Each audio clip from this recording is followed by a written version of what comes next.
Hello, everybody. I'm back. Welcome to the Minutes with Milo Show Thursday edition. That's right. It's once again Thursday. Oh, there he is. There he goes. All right. So we're going out on the internet, which is good because it's what I've been trying to do, right? So I've accomplished something today. I accomplished several things today, actually. That's pretty. One of them was, going to work, getting finished with work, and then coming home. And now this. I'm on a roll. I am on a roll. So, I know I'm messing with my hat again. Oh, that's not right. Oh my gosh. Quit it. The show. How did I come about the subject for tonight's show? Well, I've done a couple of shows on different games. I did on one on croquet. I did one on cornhole, and now I want to do one on bingo. So the guy I work with, he plays a lot of bingo, and I can't say anything but he's pretty lucky at it because there are certain skills. Now, did a little research again, about as much as I always do, about a thimbleful, and bingo is loosely bingo wherever you go. And bingo was his name, Mo. And but every place is different. And so where he goes and plays, they have, I guess, different games, sub games in the bingo game. And so I thought that was interesting. And I kind of thought that, it was pretty much standard, a pretty much standard game no matter where you went. And that's not the case. So I thought, well, that's interesting. Maybe, you know, a show on bingo might be interesting because, find out how it got started, the different kinds of bingo, styles of bingo you can play, and how to win at bingo. And so, you know, Thursday night, I need a topic for the show. Bingo is its name of. And I don't even know where that song comes up. Maybe we'll look at that a little bit.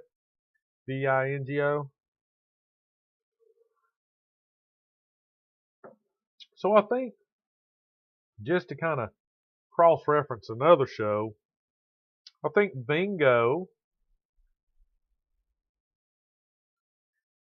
well, now I was getting ready to say I think it's an acronym.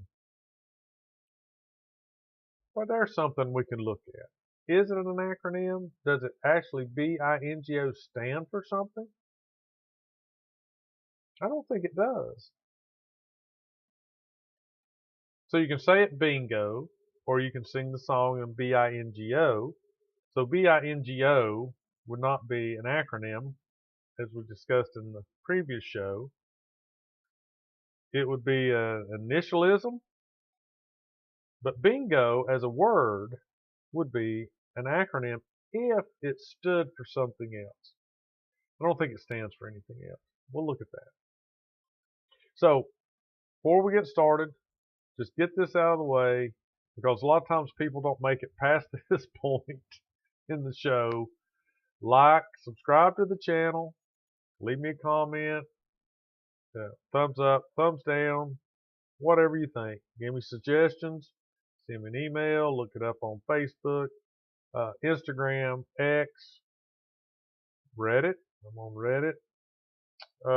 I'm giving up on Snapchat. I don't have a lot of friends, so it was boring. Anyway, let's look at bingo. Now, as a kid growing up, Uh, I think we played like bingo in the car, and we had these cardboard cards, and they had little sliding windows in them. And when I say sliding windows, it was cardboard with little squares cut out in them, and it was sandwiched in between the two pieces of cardboard. The back was solid. The top piece had the little window in it, and it had a little piece of plastic you could slide back and forth. And underneath the plastic were pictures of different things. And as you traveled down the road, if you saw a barn, you could slide the thing over and uncover or cover the picture of the barn, just so you could mark the fact that you saw it. And everybody was playing. So then whoever got the winning combination, won that round. And then I also remember going to the drive-in, and during like for pre-show, before the show, maybe an intermission in the show, you could buy bingo cards, and then they would call bingo uh, over the speaker in the car. The problem with that being everybody's out in their cars, and the speaker was only a one-way speaker. So if you got bingo, it'd be kind of hard. I think maybe you blew your horn or something to indicate that somebody thought they had bingo. But as a kid, it was I got to do the marking of the cards and stuff, and it was fun. I didn't you know really pay attention to how it really worked. It was all just about marking the cards and playing the game and seeing the movie and falling asleep in the back seat or in the back of the station wagon backed in so you could lay in the back of the station wagon like a pickup truck and look out and watch the movie.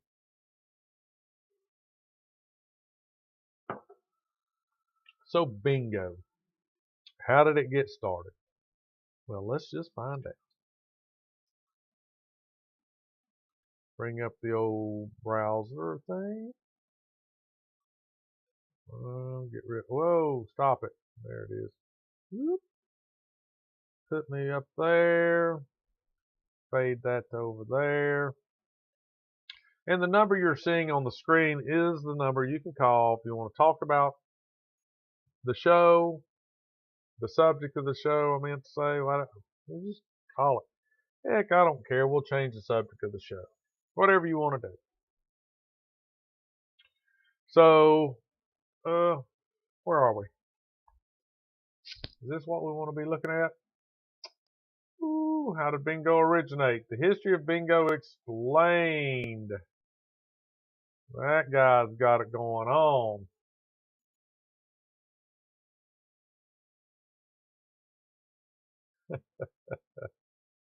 Okay. This was written by Brooke Keaton. Let's see if we can. Oh, golly. Quit that. How do we? I know. There we go. Brooke Keaton, June 4th, 2020. And let's zoom out a little bit. If we do that, then we got to readjust. All right. What are we looking like? Is this something we can live with here? Yeah, I think that's a little bit better. Okay. Bingo is still one of the most popular games and forms of gambling played today. And that's a key point. Bingo is not the way I played it as a kid, but the way it's played now is a gambling setup. Meaning you don't play bingo unless you win prizes and, put your money in, you buy the cards, and you play bingo. And it's a gamble because you're playing to win money or prizes. That's pretty impressive staying power considering it was estimated to be 490 years old. After experiencing a huge boom period in post-World War II Britain, because everybody needed something to lift their spirits, bingo's popularity slowly dived into decline during the 1990s. I would almost say no, because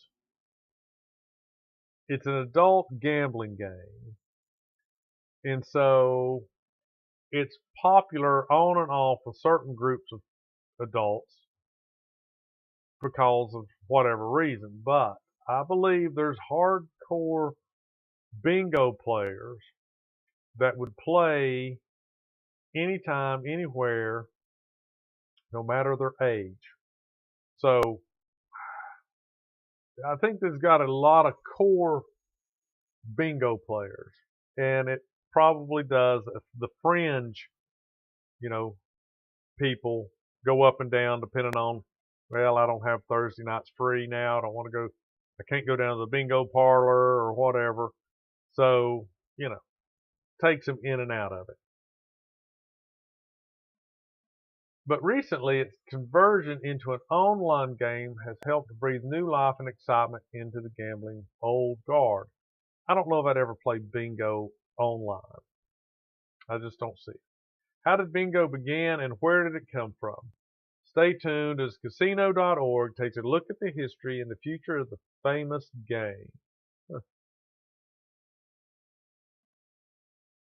It's funny. Guy I work with, he plays locally at a Catholic bingo hall. And it just seems like, Catholics, churches have bingo as one of their biggest fundraisers.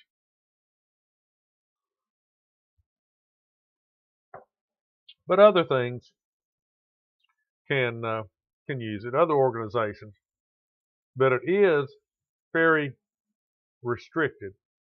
A lot of regulations around running a bingo hall, bingo parlor, bingo game, whatever you want to call it, because it's gambling, legalized gambling. Bingo's origins are believed to be in Italy, where it is said the game began life as a lottery called Il Gioco del Lotto d'Italia in 1530. I butchered it, but there you go. You read it for yourself. From there, you can trace its path roughly as a favorite of the French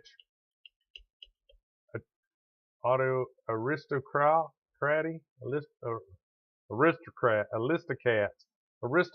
there it is, where it's known as Le Lotto, before finally arriving on British shores.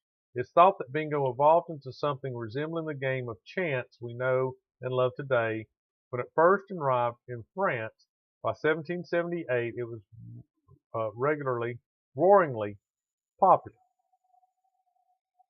By the 18th century, the game had found a lasting home for itself in Britain, being widely played across industrial towns and cities before finding a market in other nations, including the U.S.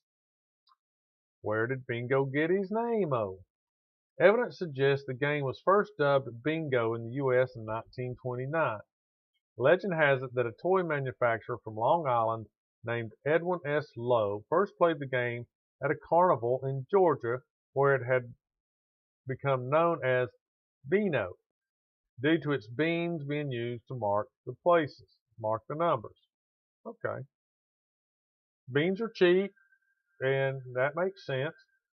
So it looks like these would be reusable cards. The cards you get now in bingo, they don't get back. So, you you dab on them. You mark them with an ink blotter kind of deal. As the story goes, Lowe loved the game so much he popularized it by playing with his friends, one of which was elated at winning. She shouted bingo instead of Beano. And so it began. Lowe is said to have gone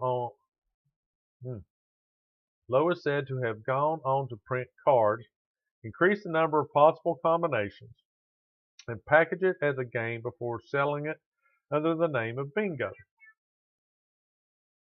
So a fun fact, this success led to Lowe eventually selling another iconic game, Yahtzee. In its golden age, bingo became popular with U.S. troops and British Army and Navy personnel during World War I and World War II. The game was often used as a distraction and a form of entertainment during the difficult interwar and post-war years, which was when it also began to be used as a way to raise funds for community and charity projects. So now, online revolution. This part I just don't like. I mean, it's okay for everybody. I don't think I'd ever play online. Just part of the fun to me is when I have played, and I think I've played just a handful of times. I don't even remember where. It's sitting in the hall, what they call the bingo hall, the parlor, where people are just sitting in rows of tables, sitting beside each other, and they've all kind of spread out, got their cards there, and they're marking it, and the caller is up front, pulling the balls out and calling out the letters, and then somebody hollering bingo, and everybody going, I was one number away. I was just one number away. That kind of stuff, and then the person had to be verified and all that kind of stuff. So to me, it's really, like it talked before, social. It's a social game. Even though you play individually, you don't have teams per se. I'm sure I know there's people, the guy I work with says there's people that will enter into a bargain that they'll go and they'll split the winnings, at the end of the night. So it increases, you play a certain number of cards, increases your odds.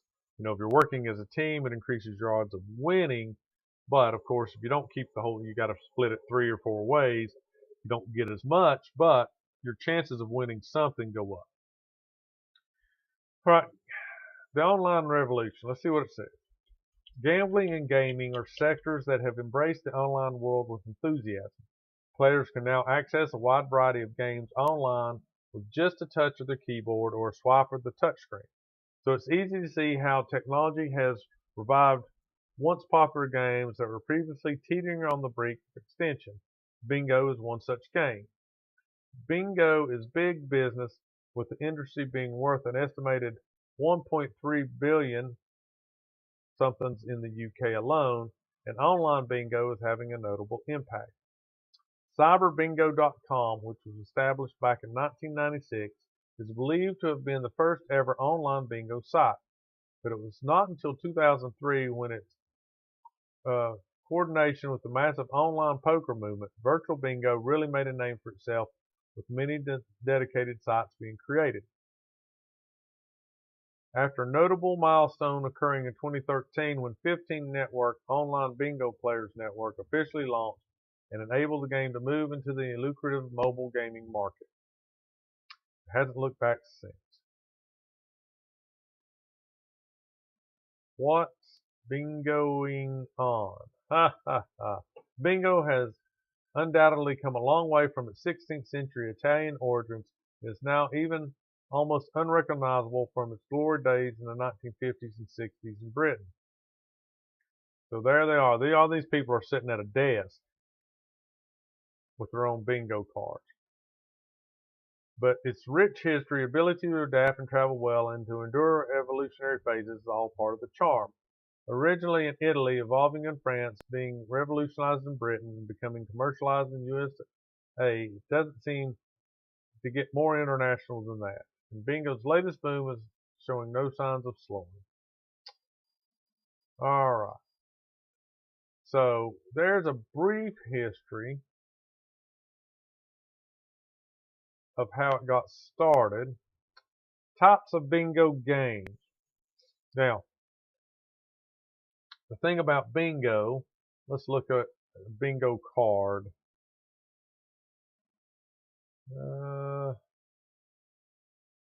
Look at images here real quick. Oh, look. How come that didn't pop up? All right, so this isn't the game that I used to play, but it's the same kind of deal, reusable cards. Okay, so you could see the numbers in there, you know, replace the numbers with images for kids, and you kind of get the picture. Go back. Oh, golly. Oh, bingo patterns, easy bingo patterns.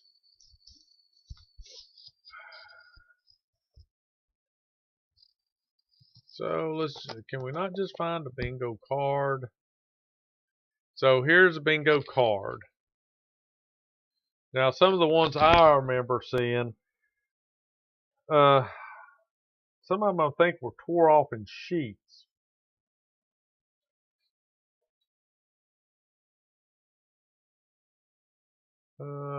S&S Worldwide Jumbo Bingo cards, easy to read cards with large 5/8 inch height numbers. All right, so that's a bingo card. So B12, I27, N34, and then in the middle is free.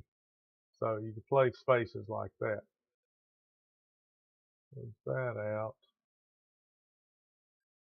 So typically,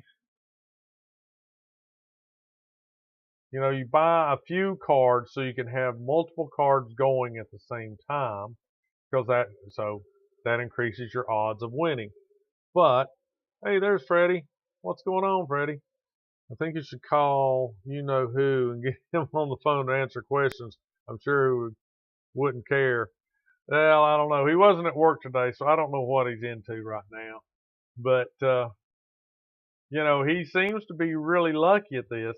And, I don't know how long you've been listening, but I always thought it was kind of a standard kind of game, and I guess everybody has their own take on it. Looking at some of these, we'll look at them here in a second. You can play uh, bingo in corners, or bingo in an X, or bingo in a pattern on the card, and it's not so much as the traditional bingo, is you getting, certain numbers under certain letters in diagonal or cross or something like that, make it more complicated or make it easier to win. But the place where he plays has things called tips, and you buy a number, and then if that's called during a drawing, then you get to pick another number and see if you win the pool of money they put into the tips pot. Now, see, I kind of tried to find that and see if that was something that was played, you know, in large areas, or maybe that's something that's just local. But, he talks about the tips pot, the pool of money that grows over the weeks if nobody wins it, into the thousands sometimes, depending on, I guess the number of people playing over the course of the weeks and times that it doesn't get won. But yeah, I'd like to get him to come on. So here are some of the ones I guess maybe are traditional patterns. I don't know. Like I said, I've never really played bingo that much, and this one looks kind of complicated. This top one, X, seems to be simple because a lot of cards have the one in the middle's free. Okay, so then you get the diagonal pattern or the plus. All kinds of patterns. Oh, that's cool. The square, the plus,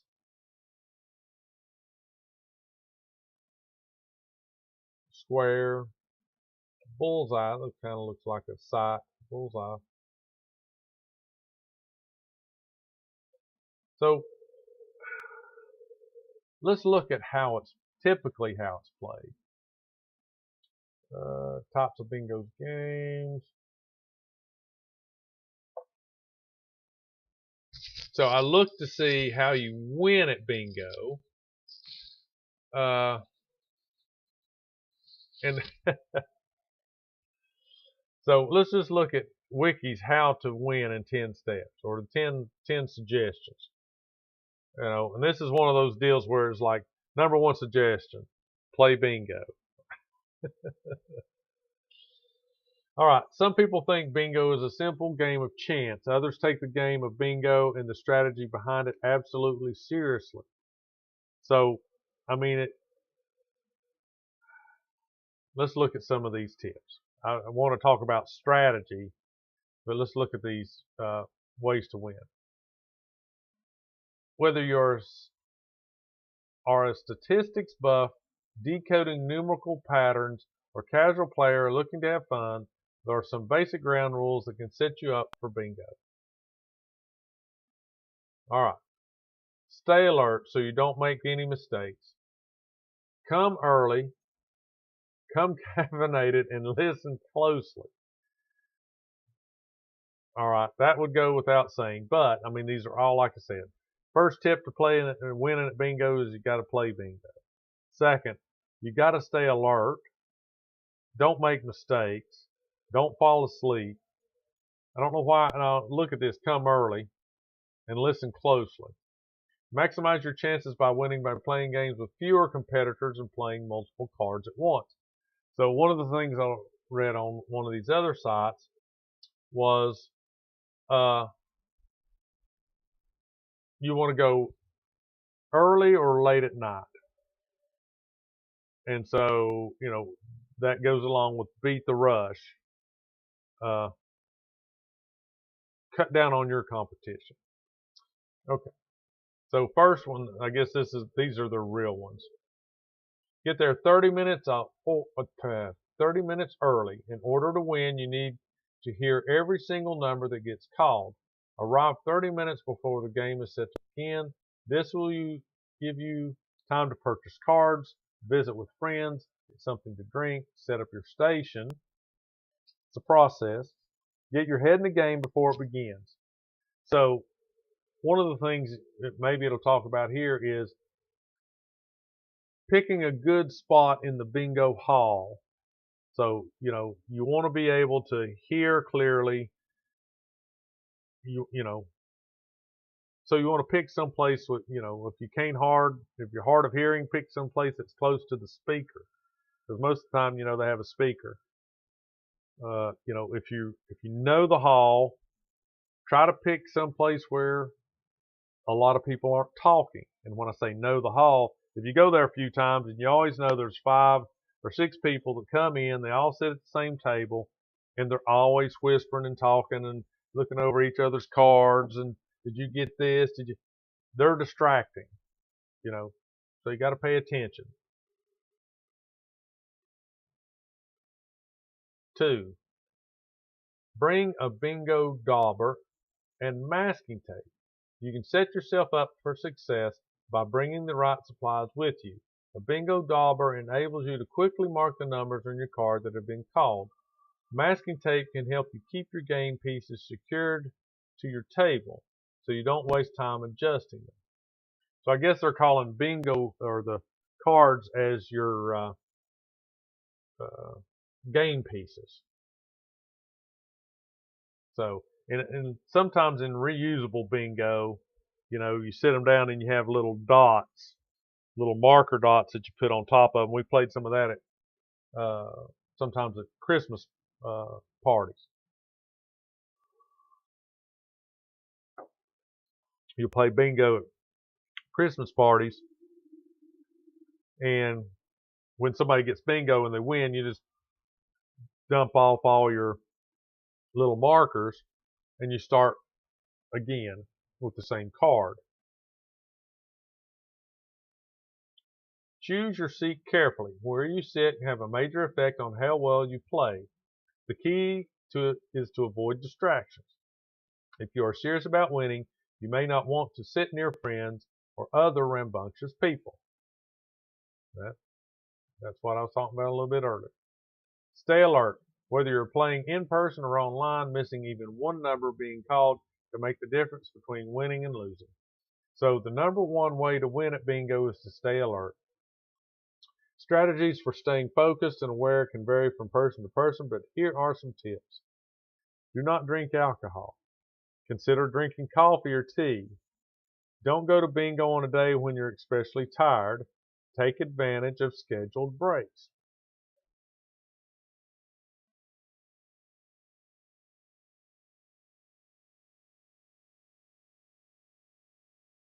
So why are we all of a sudden skipping for 4, stay alert,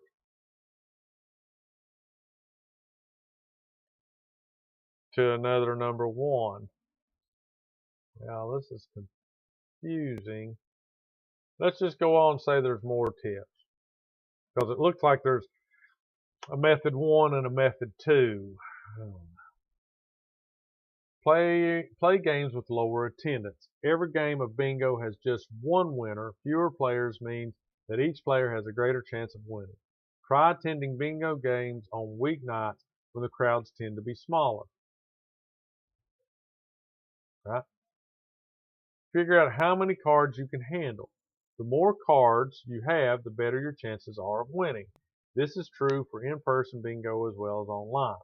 However, this only holds up if you're able to truly check the numbers on all your cards effectively. Start with no more than 4 cards. If you feel you've gotten the hang of 4 cards, try adding 1 card at a time.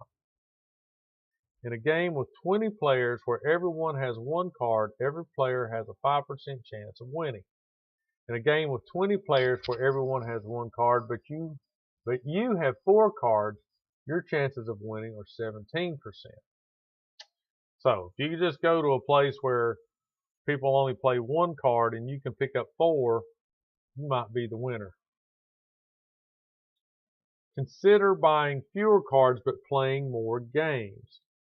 According to concepts of mathematical probabilities, there should be a uniform pattern in the way the balls are drawn.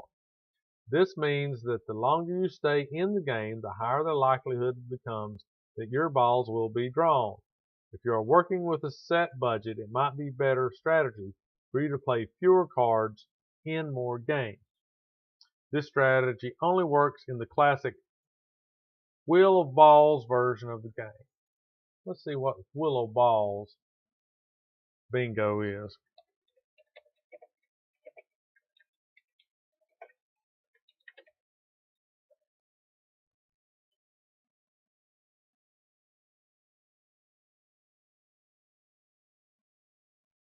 All right.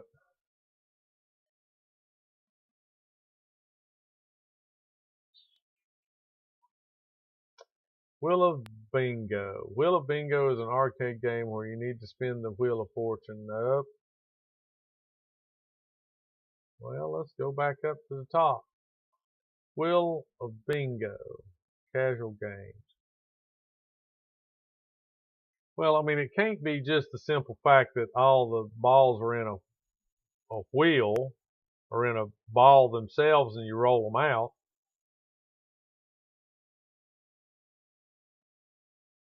What's this thing say? This is Ball Wheel Classic Bingo. Okay. So this would be not a commercial setup, but if you were playing at home or if you were playing with an organized group, let's say if you lived in a nursing home or assisted living and they played bingo every Wednesday afternoon and Friday nights, they may use something like this because you can tell in this picture they give you these marker dots and the cards so you don't mark the cards or anything like that. And then, the caller puts the balls into this tray to keep track of which ones have been called. So maybe the Wheel of Ball version of bingo is just that. I guess more traditional style bingo.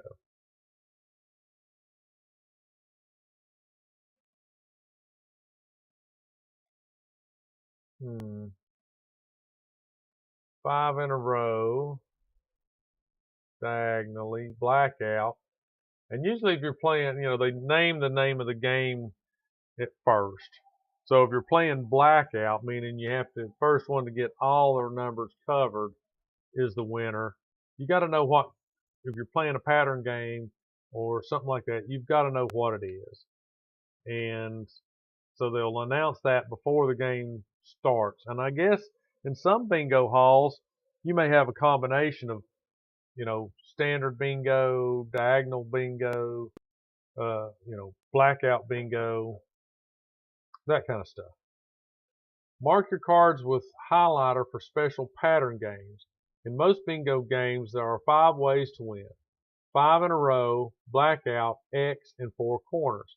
However, many bingo halls also have special pattern games to keep things interesting. For these special pattern games, mark your cards with a highlighter to help you remember which squares can win. Okay, so that's a pretty good idea. So what I think what they're saying is, if you have a V pattern and it's very specific, only those people can win. You could take a highlighter, not your marking dauber, but a highlighter, and shade or highlight the ones that actually let you win.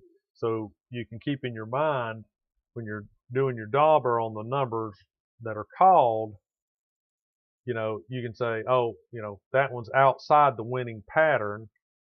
And then that way that'll help you call your bingo correctly and without everybody getting mad at you because you keep hollering bingo when you don't have it. Choose cards with median numbers. The Tippett theory suggests that more numbers that are called in a wheel of balls bingo game, the more those numbers will gravitate towards the middle. If you can, look for bingo cards with more numbers towards the median. With more numbers towards the median. Median. What does that mean, Ethan? What does that mean?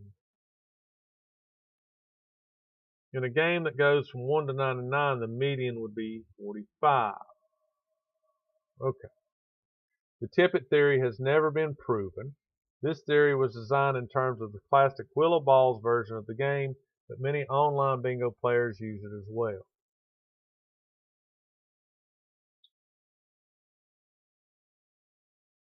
Hmm.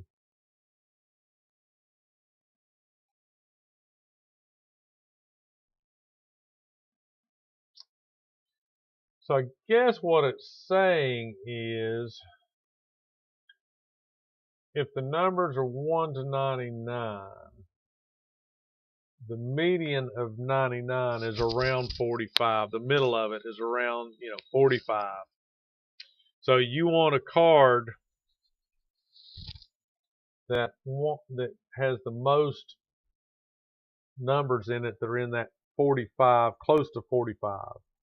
This one it shows 45, 43s, 42s, 49 kind of far out there, I think. So I think that's what they're saying is try to, keep it where there's more 40 numbers than there are other numbers around the center. Select cards that don't have a lot of numbers in common. This way you can cover a wide range of numbers. If you are playing multiple cards at once, this should increase your odds of winning. But see up here, they talk about stay around the median. Stay around that number 45. Well, you can't stay around that if you're also looking to say, I want to have a cards that have not a lot of numbers in common. So, which is it? Which one's the best?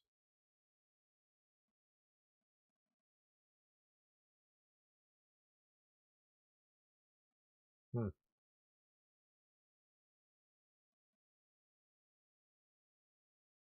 So those are good tips, I guess.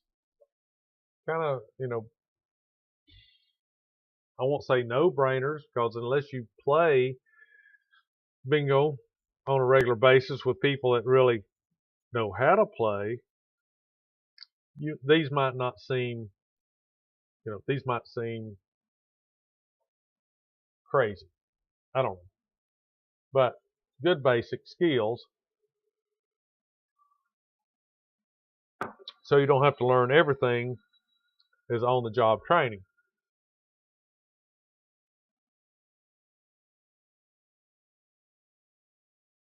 Let's see. Types of bingo games. Bring together your traditional who cherishes the feel of Dauber in their hand. All right. Table of contents. Classic bingo format. Let me scoot that over a little bit so you can read it a little bit better, I hope. All right. Classic bingo formats. Before we delve into the details of each traditional variation, here's a short summary of each to help quickly understand the differences. So you have the 75 ball bingo, the 90 ball bingo, 80 ball bingo, and 30 ball bingo. Now, I'm by no means what I would consider OCD about a lot of things, but here's something that just stands out. This table, this chart, unless you're ranking these by, let's just say, the most popular game, if you're ranking these with nothing like that, no reason to put one on top of the other, then just pick the number of balls as being your criteria. So to me, you'd start out with 30 ball game, should be on the top. And then below that, the next closest one to 30 ball bingo is 75 ball bingo. After that's 80, and after that 90. So why not organize this a little better? You start out with the 75 ball, go to the 90, back to the 80, and then all the way to the bottom to the 30. So let's look. Let's just look at 75 ball bingo. Number of balls, guess what? 75. That's correct. Your card layout is a 5x5 grid, 24 numbers and one free space. So 5x5, 5 times 5 is 25. They give you the one free, so there's another 24 squares that have numbers in them. And you can win by getting them horizontal, vertical, diagonal, the four corners, and then blackout, the full card. So then 90 ball is a 3x9 grid of 15 numbers. You can get one line, two lines, or the full house. I guess that's covering everything. 80 or 30 balls. So you just go on from there. 80 ball has 4x4 grid with 16 numbers. And the 30 ball is 3x3 grid, 9 numbers. It's all full coverage. At the heart of North American bingo culture lies the 75 ball variant, a game known for its versatility and the creative patterns that players aim to compete on the 5x5 card. The center square is typically free, offering a head start towards the competition of patterns. That range of simple lines and shapes to complex thematic designs, whatever that means. This flexibility and pattern creation not only helps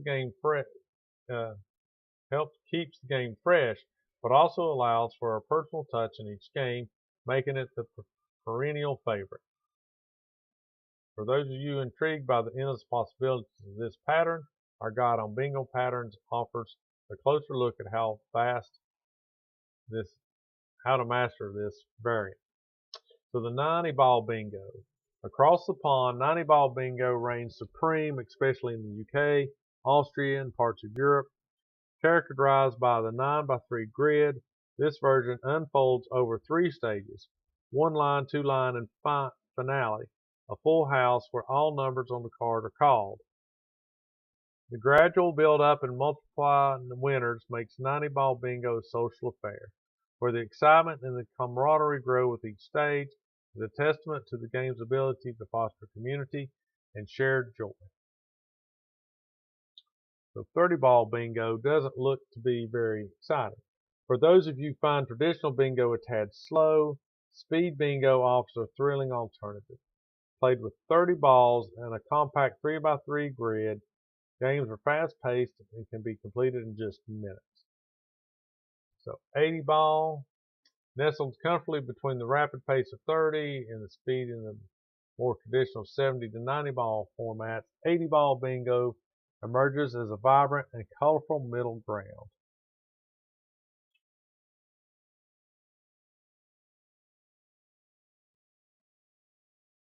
Let's see. You Pick'em Bingo. A twist on the classic formula, You Pick'em Bingo empowers players by letting them select their own numbers on a bingo card. This self-selection process adds a strategy layer to the game, as players try to guess which numbers are most likely to be called. Often played in conjunction with the traditional bingo games, You Pick'em adds a personal touch to the excitement, making each win feel even more excuse me. Sorry about that. Rewarding. So blackout bingo is that. You cover all the squares on the bingo card. Progressive bingo, the jackpot grows over time until someone wins by meeting a specific, often more challenging condition. For example, winning within a certain number of balls. If no one wins in the specific scenario, the game rolls over to the next session and the jackpot increases, making for some potentially huge bingo prizes. This variant keeps players coming back for more, adding a competitive edge to the traditional bingo experience. Death bingo. Ugh, that doesn't sound like fun. In the shadowy corners of the bingo world lies Death Bingo, a variant that mixes dark humor with a dash of suspense. Here the stakes are high and the tension palatable, as the first person to shout bingo is ironically eliminated from the game. This macabre twist keeps players on the edge of their seats as they balance the thrill of nearing victory with the looming threat of elimination. Perfect for Halloween parties or gatherings that appreciate a touch of Gothic. I don't know. Quickie bingo, You Pick'em bingo, shotgun bingo, bingo with words. Oh boy. Picture bingo. This I think is what we used to play in the car. Taylor Swift bingo. Oh boy.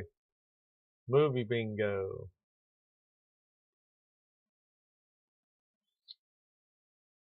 All right.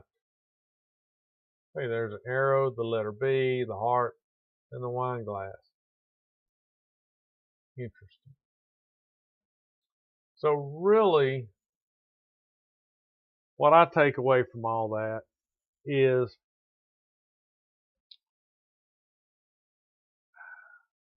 I guess depending on how it's picked, how the numbers are picked. If they're picked digitally, there's always that suspicion in the back of your mind that somebody's cracked it and is somehow rigging the numbers. Now, if you play like the ping pong version, I call the balls are like ping pong balls and they're blowing around in there, and the person, I forget how it works, they remove the cap and the pressure throws one ball up in there, and then they cap it off and read the ball, and then the rolling of the wheel, the barrel, whatever, the donut around with all the little balls tumbling, and one gets caught in the cage and it flips over and dumps it out into the rail, and the gal reads it. both of these, the ball, the small ball, and the ping pong ball sized bingo are all, to me, affected by the physical attributes of the ball itself. So I don't know if they put into, let's make every ball within, a half a gram weight of each other. Is it perfectly balanced? Do some of them lean to the left or lean to the right? Does that affect how they get picked up by the machinery? So if you had a 75 ball bucket, you dumped it in there and you played bingo every week, or let's say every Tuesday and Thursday, every week for a year, it seems like physically the balls would come up more often based on, I won't say their personality, but based on their physical characteristics, and how it's affected by the wind, the suction, the turning of the crank, all those things might come into play. So if you went to the same bingo hall, and if you could keep track of the numbers called, then you might be able to establish a pattern of more likely when those balls are going to be up. But there again, you go in, do they just hand you a card? You say, I want 5 cards. Do they lay them out and you pick ones you want? It just seems like to me the most prudent way is you would buy bingo cards in kind of a notebook like this, and then somebody comes in and says, I want 3 cards. Well, you'd rip off 3 sheets and hand it to them. So you don't look, some of these things we're saying, look at the numbers, pick the cards that have this number. I bet that's not an option in a lot of places, because they're just like, it's $5 a sheet, man. Do you want to play or not? Come on. I'm not going to let you look through my book and pick out the charts, the cards that you want. If you want 3, I'm going to tear 3 off, and you give me $15 and I'll give you the 3. I don't know. Me and Craig had talked about going and watching this guy play. So, but he usually goes on Tuesdays.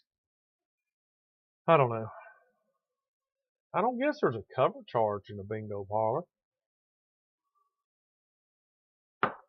Now, I have known, because it is gambling, that, potentially you would have to be a member of a club in good standing to then get into the bingo parlor. Wasn't just, some of them just weren't open to the public. Like I said, I guess a lot of it depends on the laws of the state or the jurisdiction that you have it in. And so yeah, I mean, it might be easier to play if you know what the rules are, what the laws are in your state, and if you have to be a member, or you can just walk in off the street or whatever. Never played, never been to these things. So yeah, go with somebody that knows what's going on, has the lay of the land, and preferably is a winner. Because I don't know, maybe there is a secret. Maybe he's just lucky. I don't know. But anyway, there's bingo in a nutshell. I like to play bingo, but I don't know. You got to go out and put it out there. You got to go out and actually play. You don't play, you can't win. So I guess I'm just a loser, because I don't go out and play bingo. Maybe I should. Maybe one day me and Craig will go out and tag along with this dude on Tuesday nights and see what it's all about, and get bit by the bingo bug and play a lot of bingo. I kind of doubt it. Probably not. But I don't think I'll play online either. My wife likes to play solitaire on her tablet, And, she really enjoys the game, whether it's digitally or with a deck of cards. But, you're not competing against other people. I just don't see how it works digitally. I know people play online poker and some different things like that. I play online first person shooters, and the game itself just puts people together in a lobby, and then you play against whoever it puts in the lobby with you. Maybe bingo's the same way. I just have a hard time trusting, numbers. I guess this is how it might work. Numbers popping up on the screen and people marking their digital cards and then hitting a button that says I have bingo. And am I seeing everybody else's cards? What if I'm playing in a digital room with 100 other people? Is my computer screen filled up with, you know, however many hundreds of cards there might be, so I can watch each one and see who's picking what, or is it just mine on there that I pick, and then I take the computer's word for it, that somebody else somewhere else got the actual bingo, not me. I would always think that I was being cheated because I probably wouldn't win. And, people that don't win always feel like they've been cheated. It's just a lot of times human nature. It's like, I'm so good that I should win, and if I don't win, somebody else is cheating. But, maybe that's the case, maybe it's not. All right, bingo. Go out, play some bingo, give me a call, let me know how you did, leave me a comment, tell me you won $450, lost $450. Can't see you losing that much money in bingo because you don't bet.